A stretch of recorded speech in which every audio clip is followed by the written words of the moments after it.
start with the prayers. Okay. Yeah.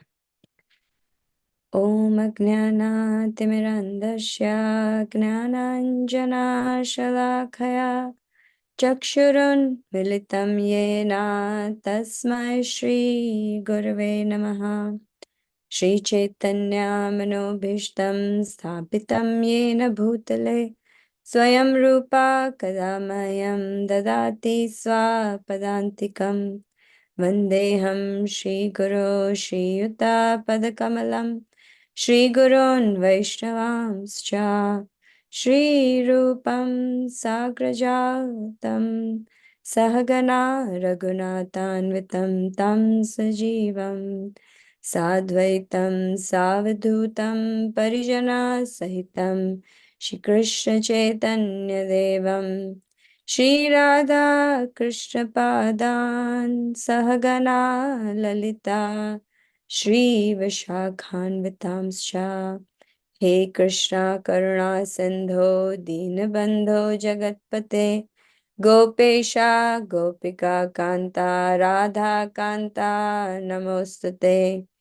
तप्त कांचना गौरांगी राधे वृंदावनेश्वरी वृषभानुसुते देवी प्रणमामि हरिप्रिये वाञ्छाकल्पतरुभ्यश्च कृपा सिन्धुभ्येव च पतितानां पावनेभ्यो वैष्णवेभ्यो नमो नमः नमो विष्णुपादाय कृष्णपृष्ठाय भूतले श्रीमते भक्तिवेदान्ता स्वामिन्निति नामिने नमस्ते सरस्वते देवे गौरवाणी प्रचारिणे निर्विशेष शून्यवादी पाश्चात्यादेशतारिणे जय श्री कृष्ण चैतन्य प्रभु नित्यानंदा श्री अद्वैता गदाधरा श्रीवासादि गौर भक्त वृंदा हरे Krishna Krishna Krishna Hare Hare Hare Rama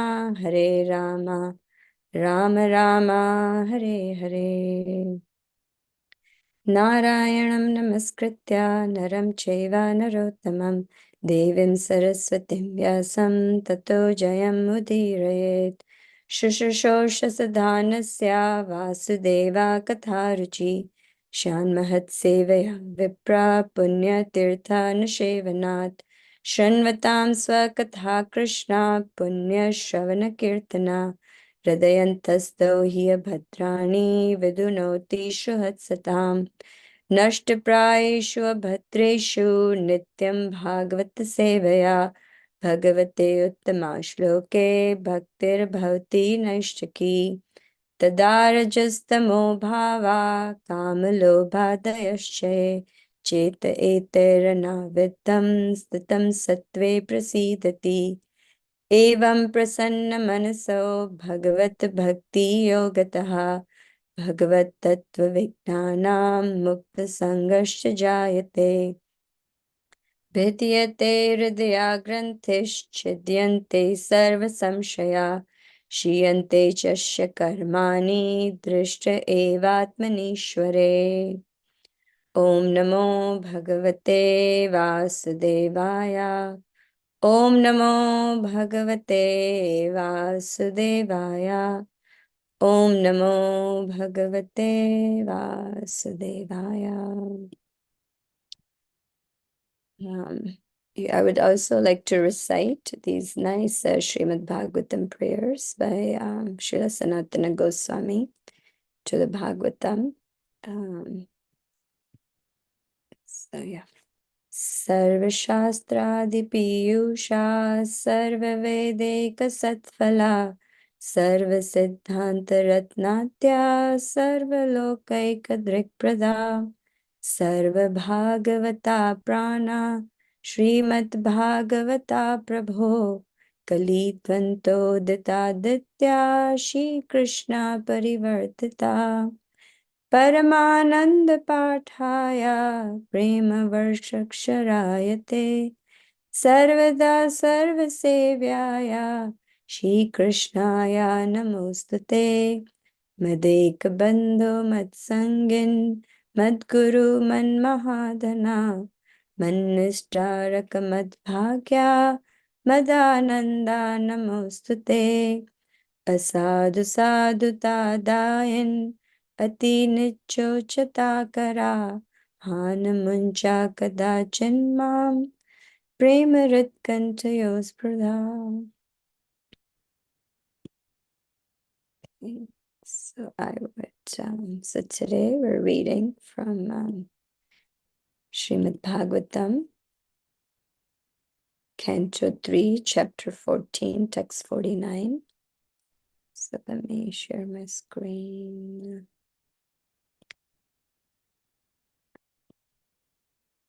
Yeah.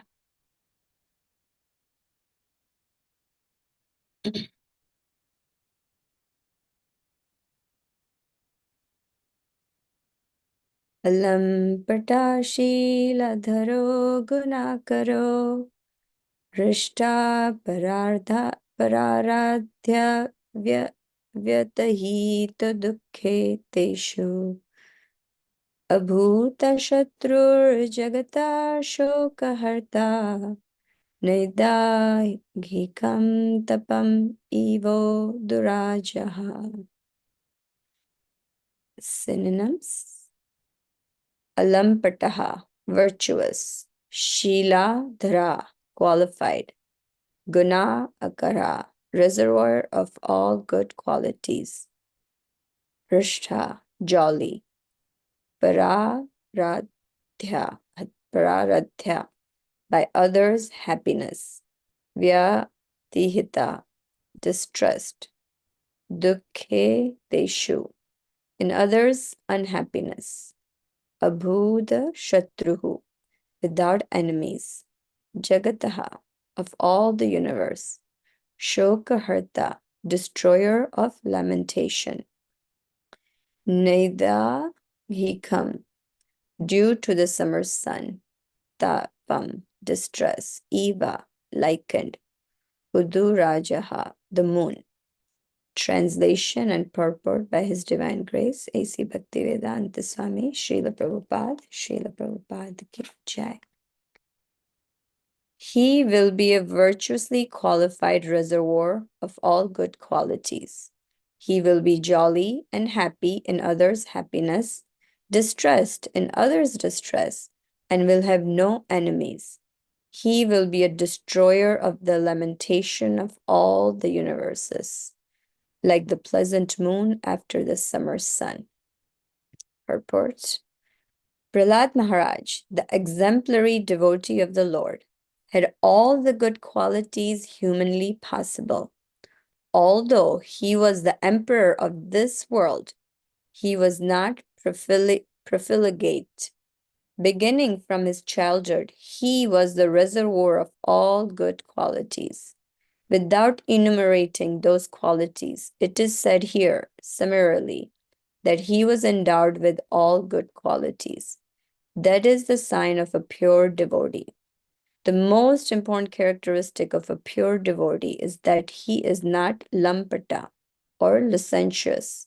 And another quality is that he's always eager to mitigate the miseries of suffering humanity. The most obnoxious misery of a living entity is his forgetfulness of Krishna. A pure devotee, therefore, always tries to evoke everyone's Krishna consciousness. This is the panacea of all miseries. So, just for my own benefit, I haven't been able to join many of the classes. So I was thinking it'd be nice to give, it will be nice to give the sort of a background of the chapter. That in the how this all comes about, why Kashyapa Muni is speaking this way, is Diti, who was initially envious of her sisters having sons. She wanted to she had desired to have a child. And then she approaches her husband, Kashyapa Muni, at a very inopportune time in the evening when he was actually sitting in trance and meditating. So Diti approaches him, and then she gives her reason. In the beginning of the chapter, we hear her reasons, that how like the Cupid was torturing her. She was really distressed seeing the opulence of her co-wives who had children. She was she was always had felt attracted to Kashyapa Muni even before marriage. So after she gives her reasons, Kashyapa Muni, he responds to Diti, and he gives his reasons that why this union should be postponed for a proper time. He even asks her that, just wait for one muhurta, because he gives the reasons where this is the time when the ghosts and their masters like Lord Shiva, they move about in this inauspicious time. And intelligent people who worship Lord Shiva to destroy their ignorance, they try to be respectful of this situation. So even he said that Brahma, who follows Shiva, even though he's a controller, Lord Shiva, who's the controller of this material energy, um, he even follows this. So he asked her to just wait for some time, but Diti, he was, so pressed by Cupid that she gets caught hold of Kashyapa Muni's cloth, and then eventually, obliges to her, to her request. And then after the fact, later on, Diti, she realizes her own mistake.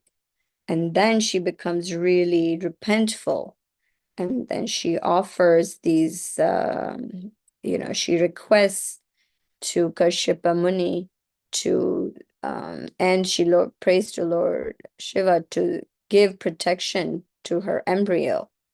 So then Kashyapa Muni, he sees that Diti is really repentful. So then he, so preceding verses, for 10 verses, he gives his prediction. So we're at almost at the end of when Kashyapa Muni is giving his prediction after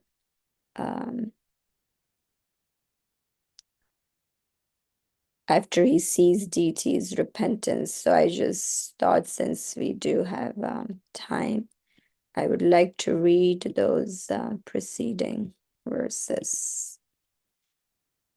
So we'll read from text 38 to 48. So the learned Kashyapa said, because of your minds being polluted, because of defilement of the particular time, because of your negligence of my directions, and because of your being apathetic to the demigods, everything was inauspicious. O haughty one, you will have 2 conceptuous sons born of your condemned womb. Unlucky woman, they will cause constant lamentation to all the 3 worlds. They will kill poor, faultless living entities, torture women, and enrage the great souls. At that time, the Lord of the universe, the Supreme Personality of Godhead, who is the well-wisher of all living entities, will descend and kill them, just as Indra smashes the mountains with his thunderbolts. Diti said, it is very good that my sons will be magnanimously killed by the arms of the Personality of Godhead with his Sudarshana weapon. O my husband, may they never be killed by the wrath of the Brahmana devotees. A person who is condemned by a Brahmana is always fearful to other living entities, is not favored either by those who are already in hell or by those in the species in which he is born. The learned Kashyapa said, because of your lamentation, penitence, and proper deliberation, and also because of your unflinching faith in the Supreme Personality of Godhead and your adoration to Lord Shiva and me, one of the sons, Prahlad, of your son Hiranyakashipu, will be an approved devotee of the Lord, and his fame will be broadcast equally with that of the personality of Godhead. In order to follow in his footsteps, saintly persons will try to emulate his character by practicing freedom from animosity, just as the purifying processes rectify gold of inferior quality. Everyone will be pleased with him because the personality of Godhead, the supreme controller of the universe, is always satisfied with the devotee who does not wish for anything beyond him. That topmost devotee of the Lord will have expanded intelligence and expanded influence and will be the greatest of the great souls. Due to mature devotional service, he will certainly be situated in transcendental ecstasy and will enter the spiritual sky after quitting this material world. So after that, we come to this text 49 for today. He will be virtuously qualified reservoir of all good qualities. He will be jolly and happy in others' happiness, distressed in others' distress, and will have no enemies. He will be a destroyer of the lamentation of all the universes, like the pleasant moon after the summer sun. So we can see all in this verse specifically, Kashyapa Muni is describing the qualities of Prahlad Maharaj. The first one is alampata. So we can, whenever you put the word a in front of the word, it's the opposite. So what does the word lampata mean?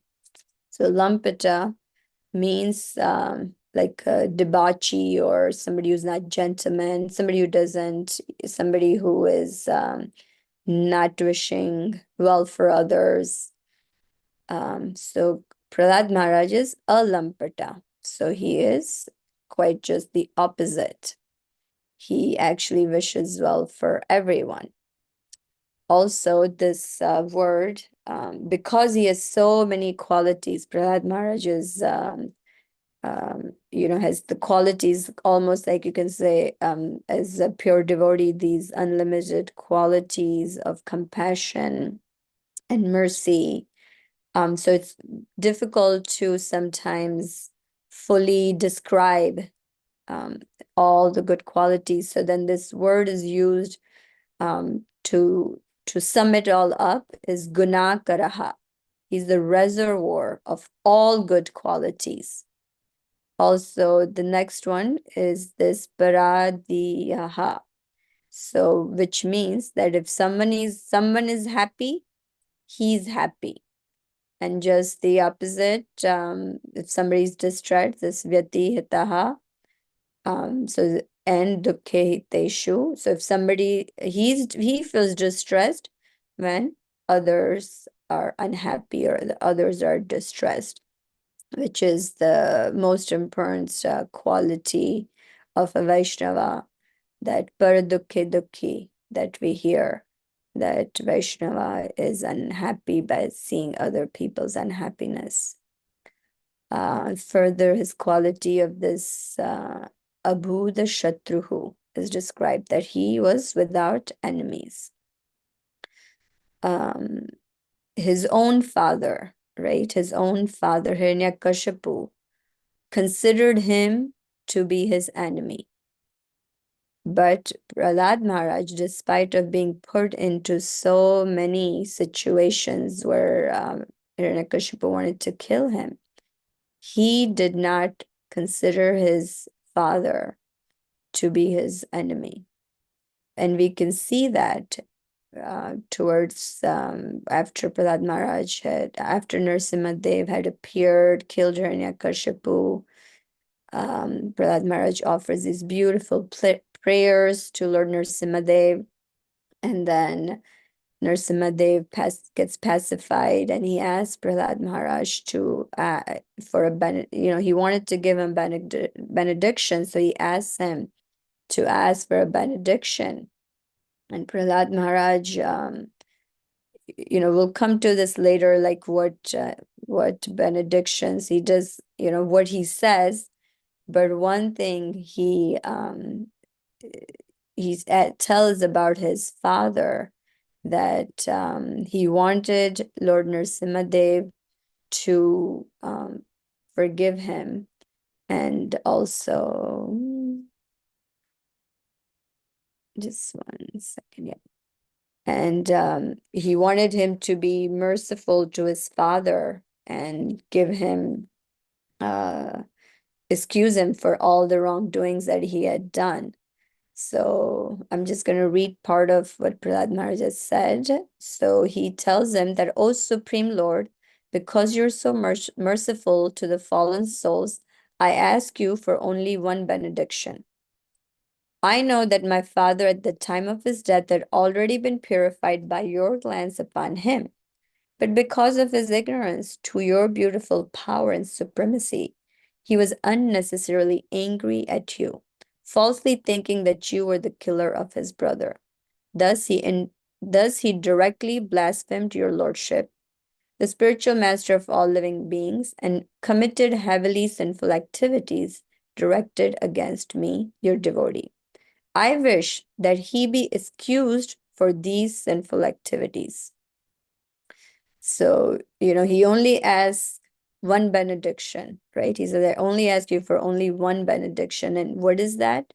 To excuse his father for all the sinful activities he had done, even though he was purified just, by the touch of the Lord.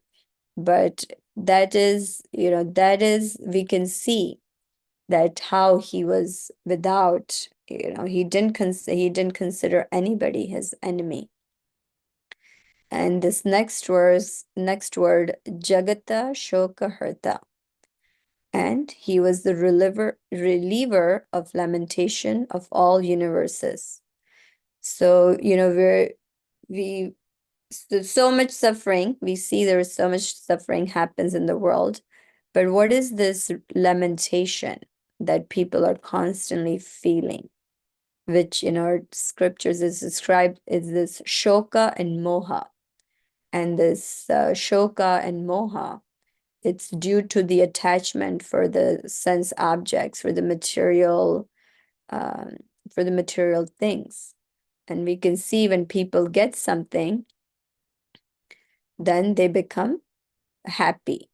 But as soon as they lose it, first of all, when they get it, they're happy. But what arises next is this fear of losing it.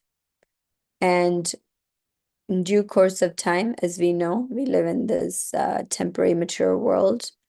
In due course of time, they lose the very object that gave him happiness, and then that itself becomes the distress or the cause of their lamentation. So what is these pure devotees, when like Prahlad Maharaj, when they come to this world, is what is their purpose?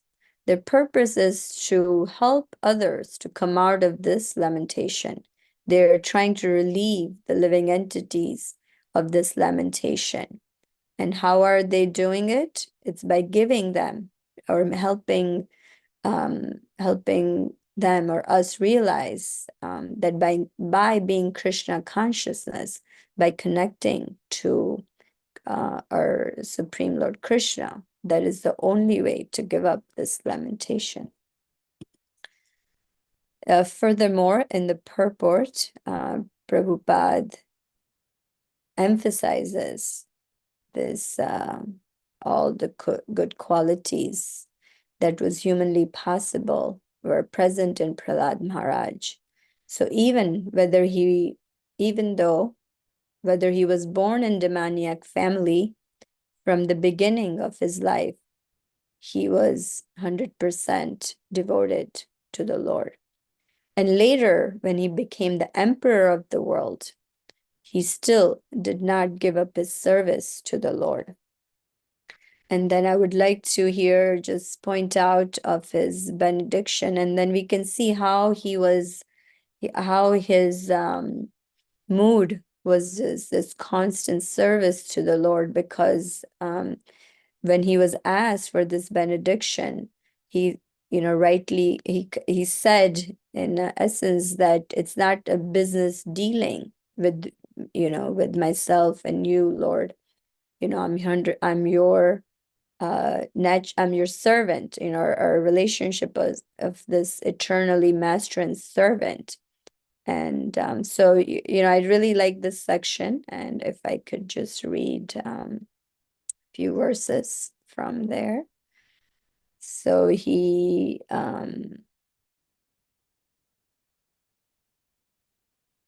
so as Narada Muni, as he was describing this story, he tells that although Prahlad Maharaj was only a boy, when he heard the benedictions offered by Lord Nrsimhadev, he considered them impediments on the path of devotional service.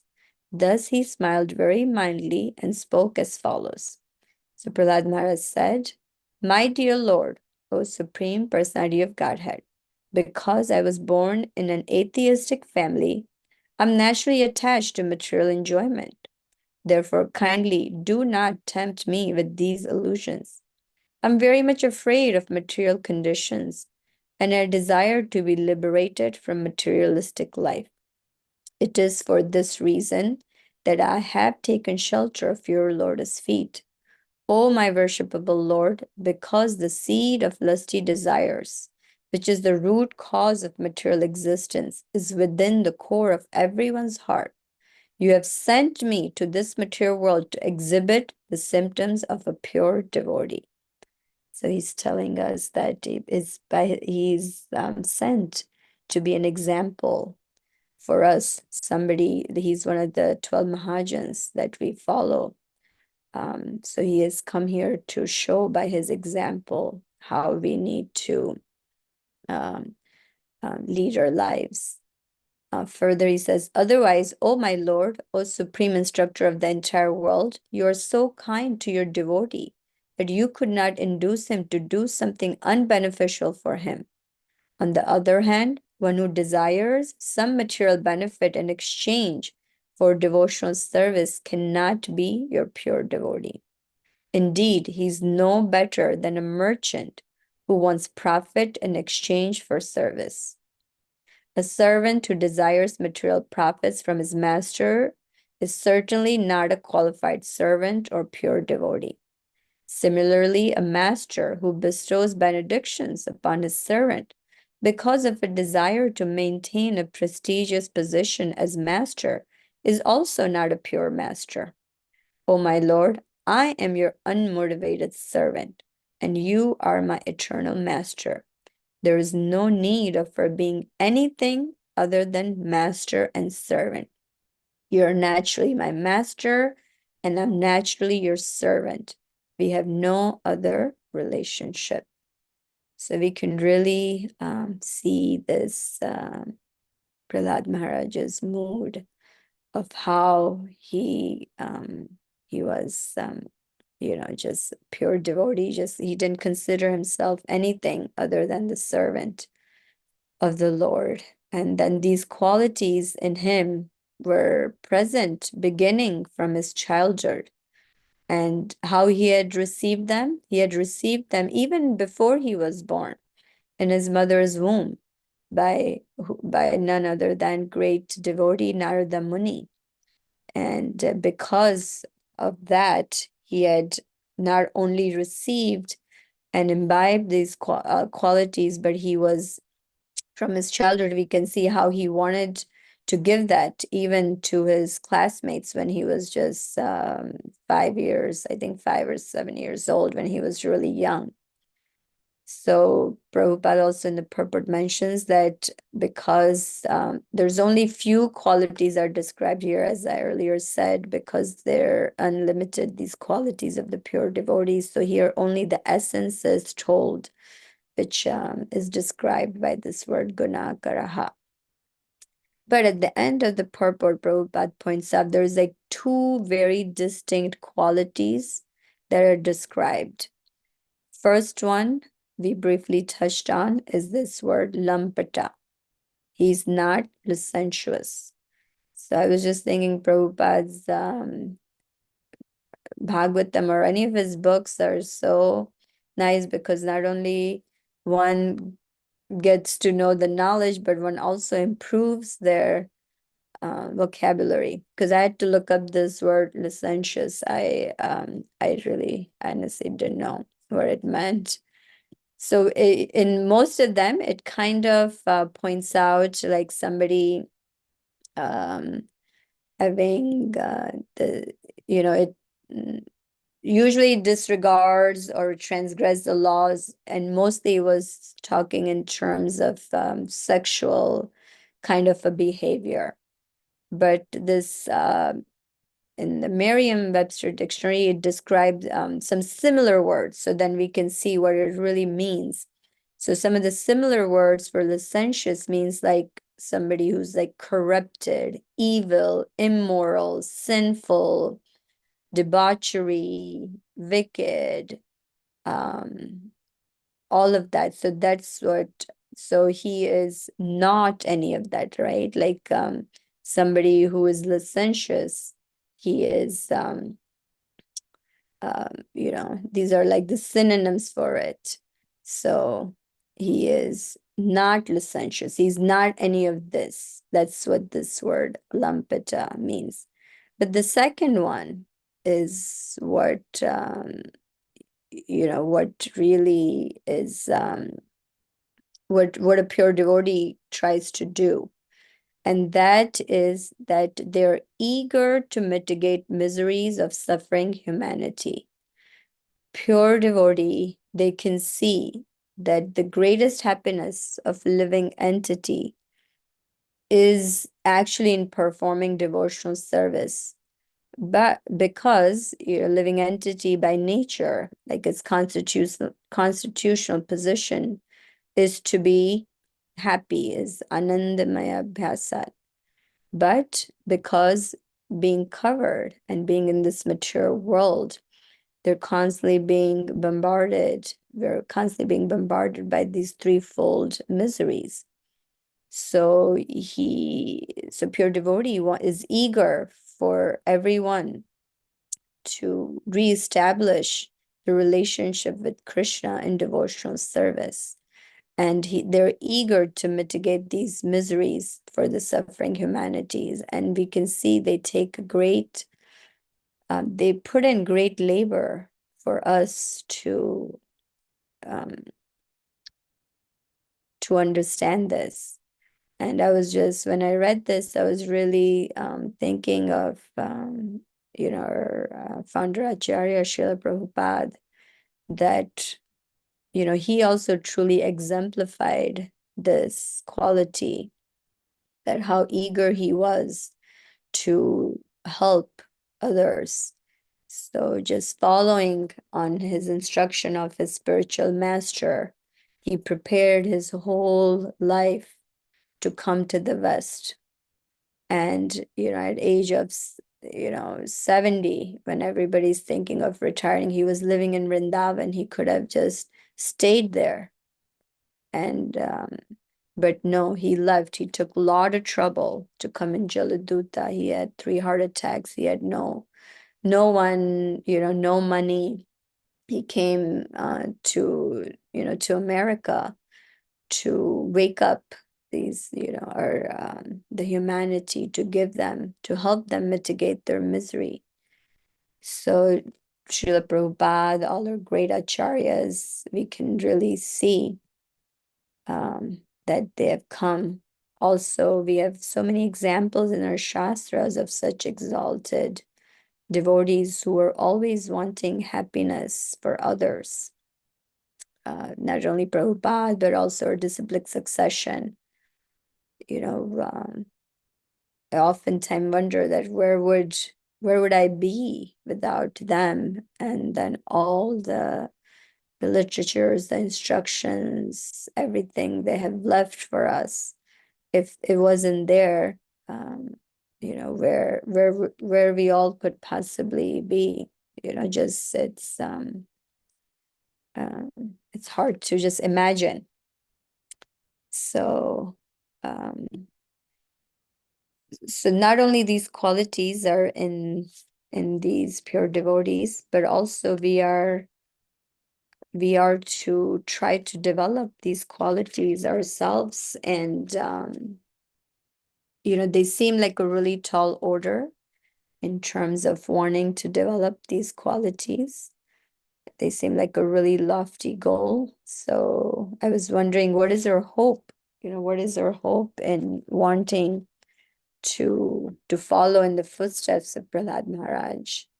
And that is all given to us by Srila Prabhupada, is following first and foremost association of devotees, not only associating with them, but also serving them. Prabhupada is given this process of chanting and hearing, attentive chanting and hearing.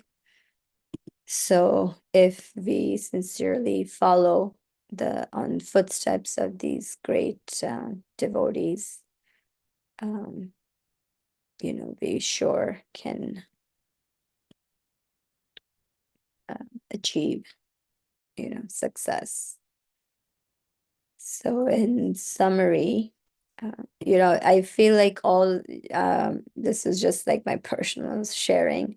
I feel like all these verses are so nice. There is so much can be said, and I don't have, very vast knowledge of the scriptures, or not so much realization. So I just try to oftentimes make connections, like where have I heard, or where have I heard about Prahlad Maharaj, or what is the connection? And then I try to find the verses according to that. But there is so many nice devotees are on the call, so please feel free to add from your realizations. Gopali Prabhu, Sandhya Mataji, Vrindavan Prabhu, Manjri Leela Mataji. Anything if you like to add, please feel free to do so. But just I wanted to end with the quick summary that how in the verse I just described the background story of how this verse has come to this point. And then we talked about in the purport or in the translation, the different qualities of Prahlad Maharaj are described. In the purport, Prabhupada further elaborates them. And this point about how exalted devotees are always wishing to relieve the suffering humanity from these material miseries. And their hope for developing these qualities is by associating with devotees and serving them along with chanting and hearing. So yes, that's all I have prepared for today. And one thing that is kind of spontaneously coming, not something that I've prepared, is our tiny role in helping the suffering humanity is to distribute these Prabhupada's books far and wide as much as we can, because they really hold this, this the power to help the world, the suffering humanity. So whatever tiny effort we can make, we can try to do. So yeah, devotees, that's it for today. If anybody has any points, addition, realization to share, please. You may do so now.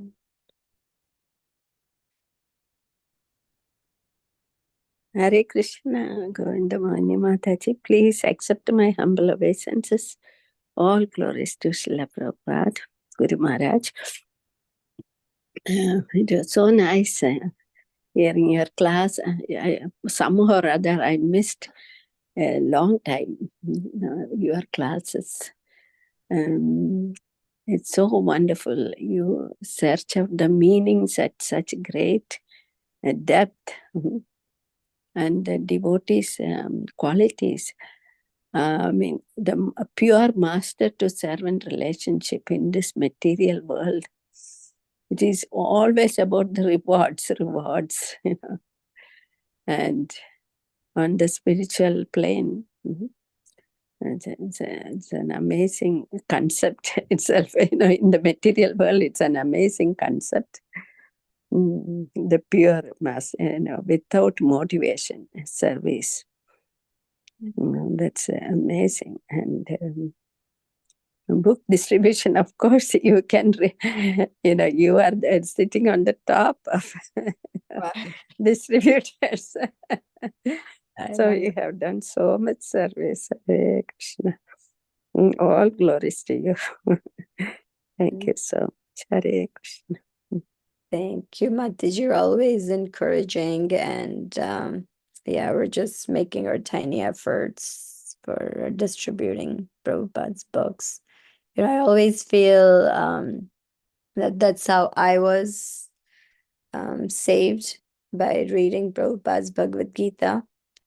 So I find that very, very much like as a thing to give back, because just as it had made a difference in my life, and we hear with so many devotees, that's how they came to Krishna consciousness. I think I heard from Aruda Mataji only once. She said, like, Prabhupada's books are like time bomb. It's just a matter of time when they're going to explode and change people's lives. So if people just having these time bombs. So I mean, like, bomb doesn't sound like a really nice word, but in this case, like this time bomb, like it's a matter of time when the people's lives will change just by reading Srila Prabhupada's books. So yeah, it's very much our efforts, and that's sort of Prabhupada wanted, right? Like, I mean, Prabhupada always, whenever he received the news of how the book distribution was going on, he felt happy. He was like, we read, like he would be doing something, but when he would stop to hear about how the books were being distributed, and that gave him the greatest happiness. So if whatever tiny efforts we can make, if it will make Prabhupada happy, we should certainly try to do so. Yeah. Thank you, Mataji. Please give me one more minute. I mean, there is no emphasizing enough. Like yesterday, every day's class also, if we glorify Srila Prabhupada for undertaking that journey here and giving all these purports, and every day if we glorify his journey, that is not sufficient. Really amazing. And whatever humans have talked about in terms of character development, or sociology, or concept of reaching a high degree of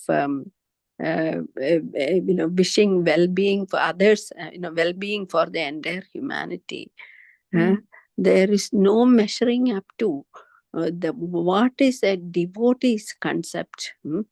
What is a devotee standard of loving others, and pure love of Godhead. I mean, I'm a little bit driven, I think. I thank you so much again. Really, it is in Srila Prabhupada's books, the light for Kali Yuga is, in these books only. Hare Krishna. Hare Krishna, yes. I met this really nice young man yesterday. He's 18 years old. He had received somehow Prabhupada's Bhagavad Gita, and he came to our table and he was asking, really nice, curious questions.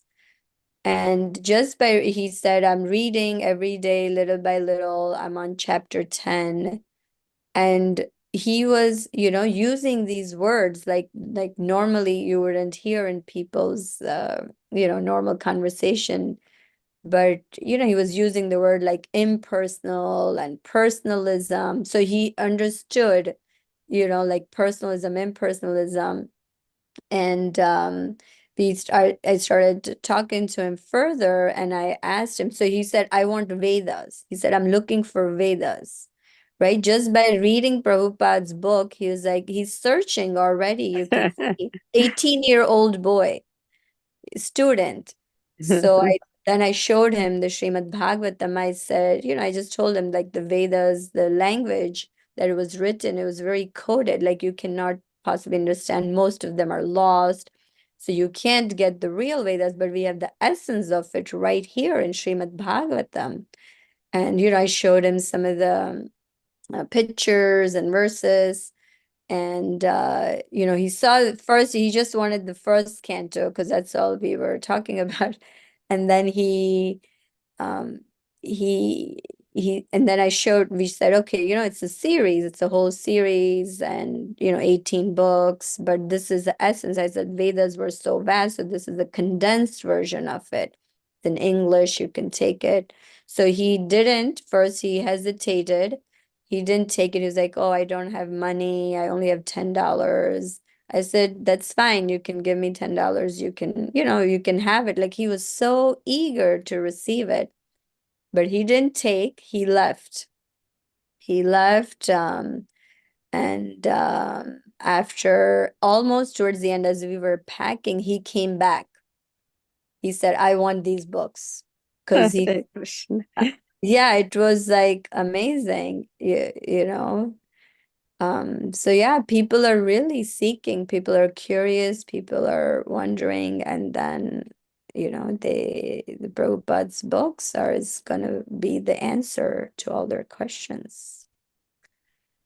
So yeah. Wow, amazing. Yes, that's a nice meeting. Yeah, people often they change their mind, they come back, they're like, wow, we need that's really nice, Mataji. I was also really love the verse today. It's amazing that you got this verse, and just yesterday you were at the Holy Festival. Yeah. So yes, yes. Uh, uh, and and this verse is so beautiful. I mean, it's just so powerful. The nature of a devotee. That I mean, I was thinking that it's also giving the mentality and the consciousness behind preaching. That the reason why preaching is so nice and so important is because a devotee is happy in others' happiness and distressed in others' distress.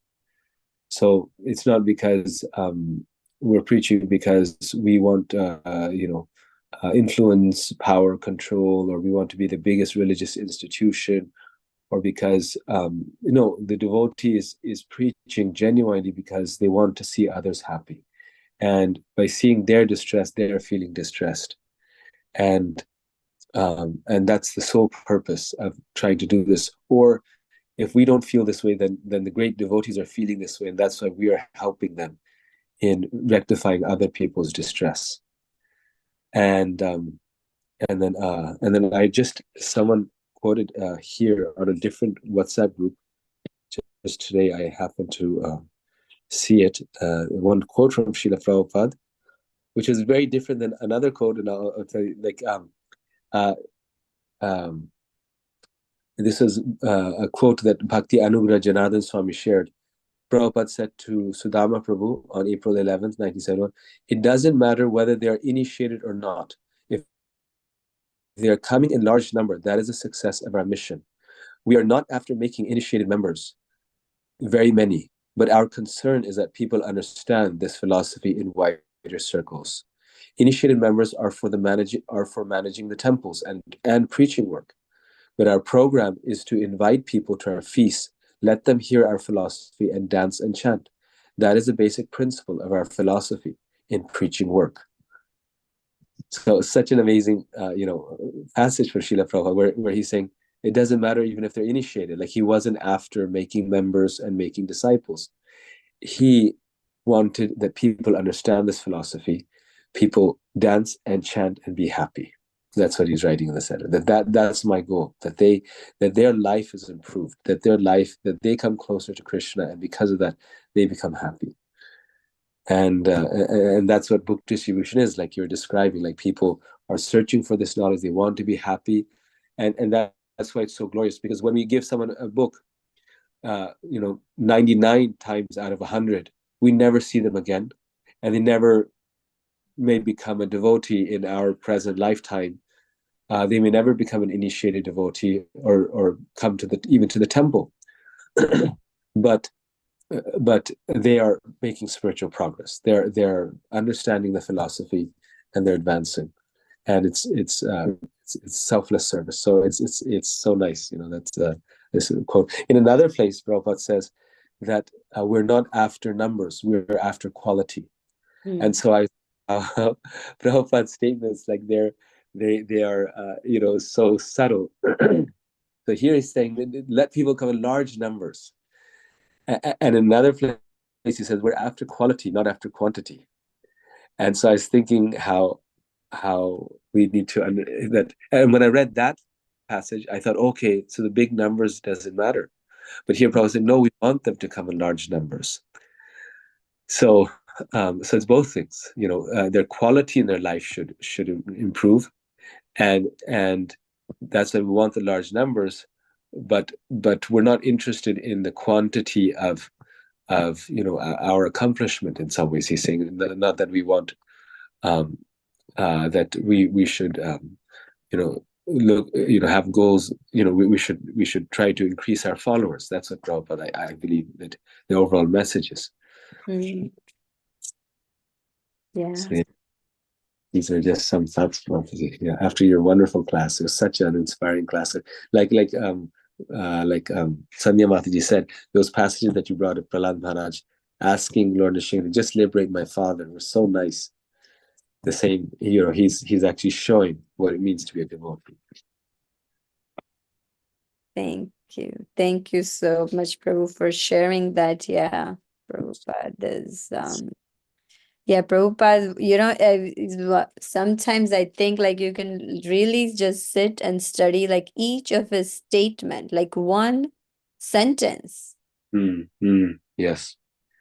For your whole life if you want to, because there's so much even in that the more I think I read, I realize like it's like what he has given is like unlimited, right? Like you can really, like what do they call it? Like the bottomless pit. You can keep going and going and going and still not find the end. Like it's that much depth in it. There's so much depth in each of his sentence. Yes. It's amazing. Yes. Thank you, for sharing that. And also just along the lines as you were sharing, what you said is so true, that, right, we give these books, we probably never see them hardly ever, anybody that, it's a long-term connection where they get to take it on their full journey. But in one of the other lectures also I'd heard that just by receiving that book, their spiritual journey has begun. And rightly, like how you said, maybe in this lifetime, next lifetime, 10 lifetimes after this, but they will eventually start their journey to Krishna. So it's yes, and you're right. I mean, the devotees are, I mean, the so many books go, let's say, right, like let's say in a week 100 books, but if 1 out of the 100 is becoming a devotee, that's a lot actually, because so many books also, you see. So devotees are pretty much being made through book distribution. And I mean, you see that's how they connect. That's how they come to Krishna consciousness all over the world. I mean, through personal connections, but sometimes the connections that a person has are not so wide, and so they connect through this. And yeah, so to your point, agreeing with your point that actually devotees do come. And another thing, during the Sunday feast, that one devotee told me just recently, who serves out on the prasadam line, he asks people regularly, how do you come? How did you find about the temple? And you're saying almost every other person is saying, oh, I met someone on, I at the book table. So people also come to the temple and get connected. So you're absolutely right. It's not that, but still, someone is saying that a lot of people that we distribute, we never see them. And so that was the point, that even those people are progressing. Yes, absolutely. Yes. Thank you, Prabhu. Okay, so it's, anything, if nothing else is there, we can conclude here for today. Yes. Yeah. Vancha kalpatarubhyascha kripa sindhubheva cha patitanam pavanebhyo vaishnavebhyo namo namaha. अनंत कोटि वैष्णव वृंद की जय। श्रीमद् भागवतम महापुराण की जय। श्रील प्रभुपाद की जय। Hare Krishna, devotees. Thank you. Hare Krishna.